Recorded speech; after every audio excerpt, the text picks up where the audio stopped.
민주당은 반대 표명에 귀를 닫고 있습니다. 완전 불통입니다. 언론 자유를 보장해야 한다고 말로는 앵무새처럼 반복해온 문재인 대통령은 요즘 두문불출입니다. 계속 선택적 침묵을 하신다면 이것은 대통령이 언론 재갈 물리기를 위한 침묵의 카르텔을 총괄 지휘하고 있는 사령탑이라는 사실을 스스로 자인하는 것과 다름없을 것입니다. 우리 국민의힘은 이 법의 통과를 최대한 저지하기 위해 무제한 토론을 요구할 것입니다. 민주당은 어제 새벽 법사위원회 전체 회의를 단독 소집해 여야 간 합의가 이루어지지 않은 쟁점 법안들을 독단적으로 강행 처리했습니다. 이렇게 국민 무서운 줄 모르고 겁없이 입법 폭주를 이어가는 민주당에게 결국 민심의 태풍을 만나 파국에 이르게 될 것임을 엄중 경고합니다. 특히 언론재갈법과 사립학교법은 명백하게 반헌법적인 자유박탈 법안입니다. 언론재갈법은 절대 다수의 언론인 시민단체 국제사회가 반대하고 있는 악법 중의 악법입니다.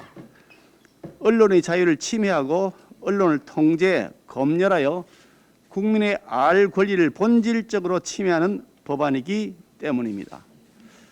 민주당은 가짜뉴스에 대한 피해 구제를 내세우고 있지만 가짜뉴스라는 정의부터가 모호하여서 권력자가 마음대로 가짜뉴스인지 진짜 뉴스인지 여부를 판정하게 될 것임이 자명합니다.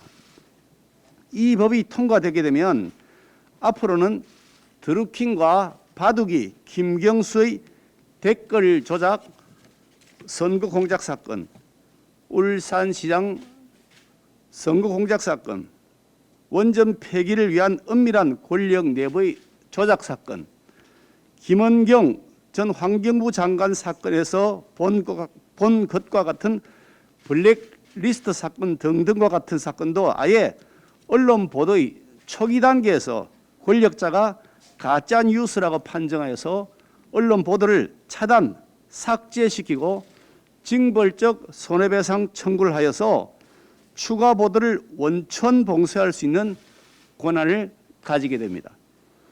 그렇게 하여 권력 비리 보도에 아예 손도 대지 못하도록 하겠다는 시커먼 흉계가 너무나 뻔히 보입니다.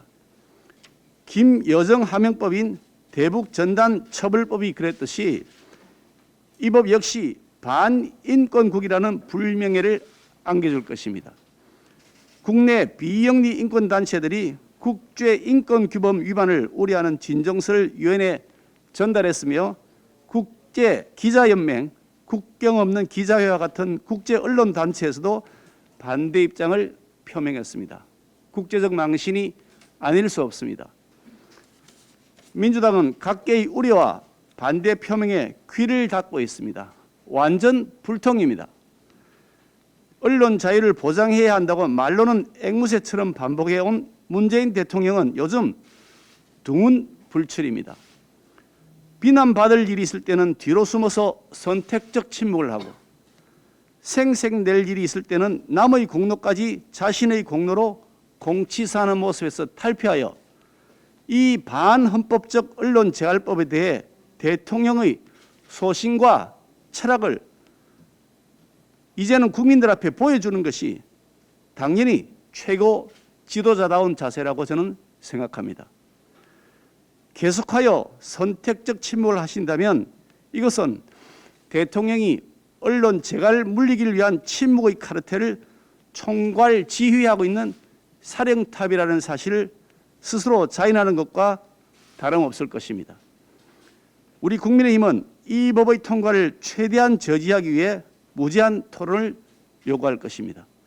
아울러 헌재 권한쟁의 심판 청구를 하고 또 위헌 심판 청구 헌법 소원을 적극 지원하겠습니다.